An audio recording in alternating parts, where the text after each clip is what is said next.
Who do you think it? I mean, I've criticized Paul Mitchell on it. Because I mean, by all means, he's the director of football. He just got here, so fair play. But at the end of the day, somebody's got to be in charge of the transfers.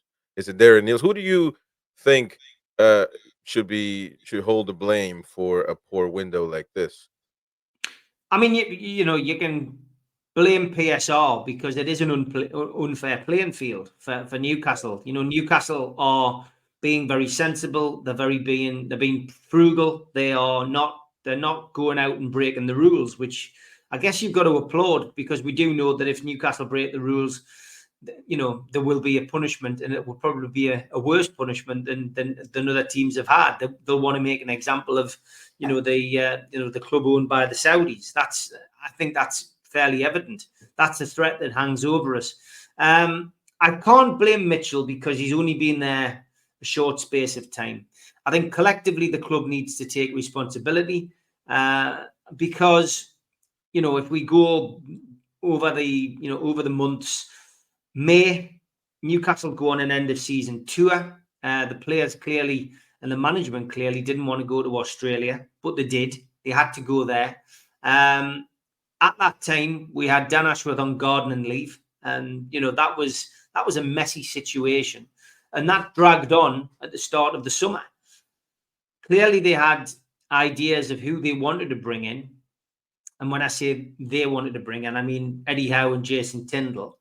But it seems that there was a lack of maybe drive in the boardroom and with the owners to kickstart things with regards to transfers until they got their sporting director in place. And as we know, that took so long, to finally get somebody in that position. If we believe what was written in the papers, Mitchell, some say Mitchell was the first choice. Other names, of course, came to the forefront.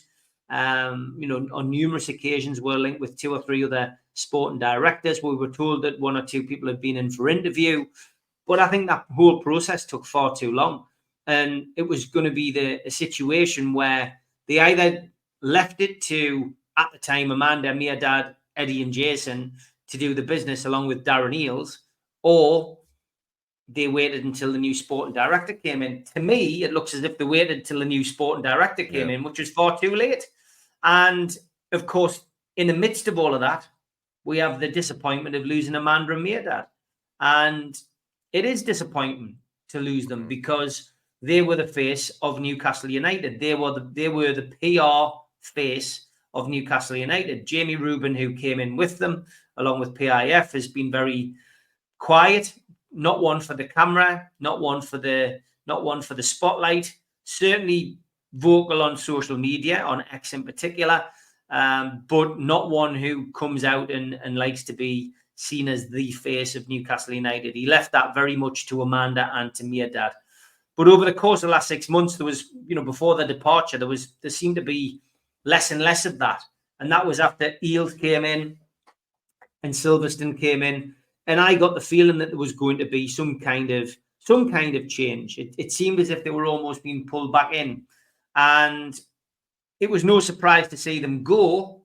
I think we knew they would go at some point, but the way that they left, and then subsequently the revelations by Craig Hope in the Daily Mail, it leaves a bit of a sour taste in the mouth, because it sounds as if they've been, surplus to requirements and almost, given an elbow and pushed out of the club, which is disappointing. And that leaves without Amanda and Mirdad there, and with the sporting director in Mitchell only just coming in, it leaves Newcastle playing catch up. And I really just don't think we really got that opportunity to catch up. So of course that leaves Darren Eales for me in the firing line. And Darren Eales, of course, is the CEO. He's the man who makes the decisions. He didn't come out very favourably in the story that Craig Hope wrote in the Daily Mail.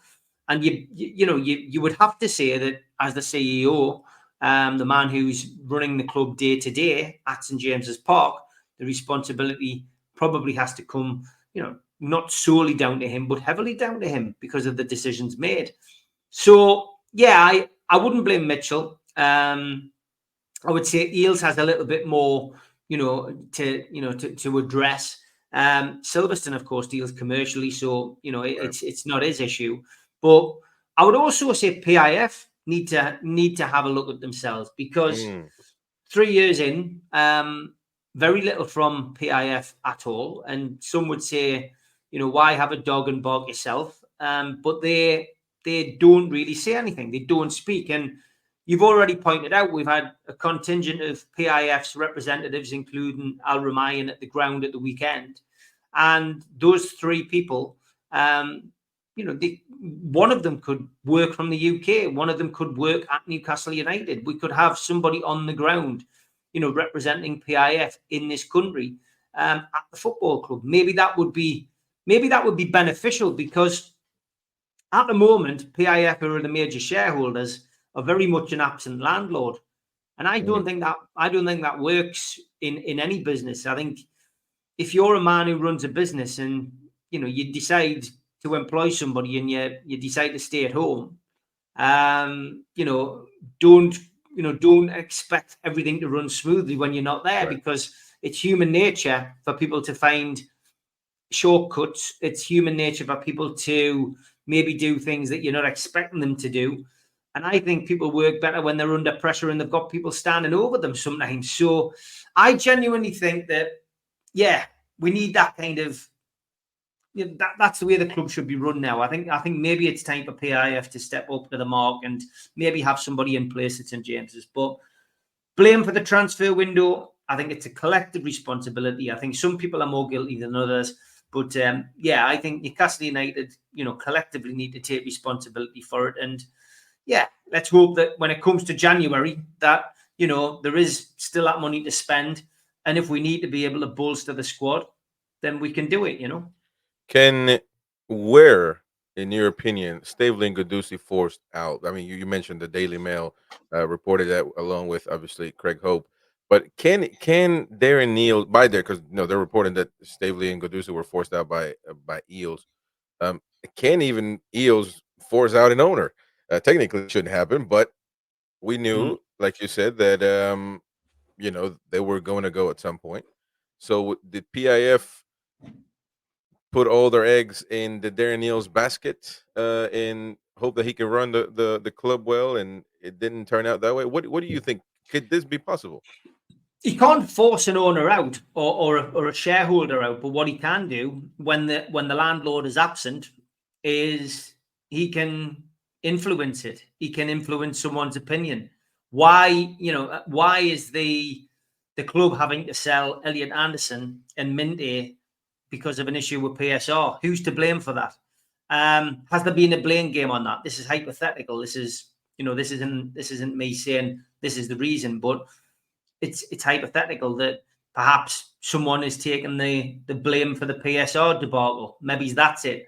But I think PIF being at the club on a regular basis would have probably helped the situation. I mean, ultimately, Amanda and Mirdad, we don't think we're going to stay there forever. But at the same time, I just think that, things can be said behind the scenes and things can be said to PIF, which may suggest that, responsibility for, say, the PSR situation may have laid at their door. So, again, that's hypothetical. It's not a fact.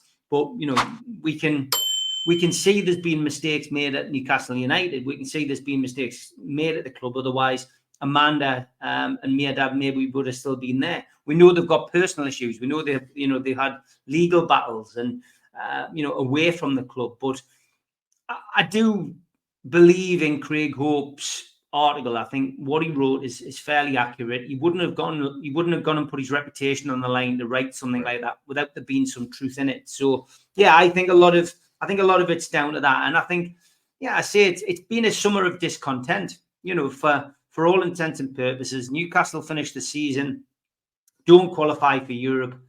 Then they go on a tour that not many people really want them to go on, to Australia. So they finish the season later than expected. They then, come back. And when they come back, they find that Amanda and Mirdad have gone. Well, of course, a lot of the players who came to the club came because of Eddie Howe, but also became good friends with Amanda and Mia Dad and came because of them. So, you know, they find that they've gone, and we don't sign any players. So there is an atmosphere around the club of, Right.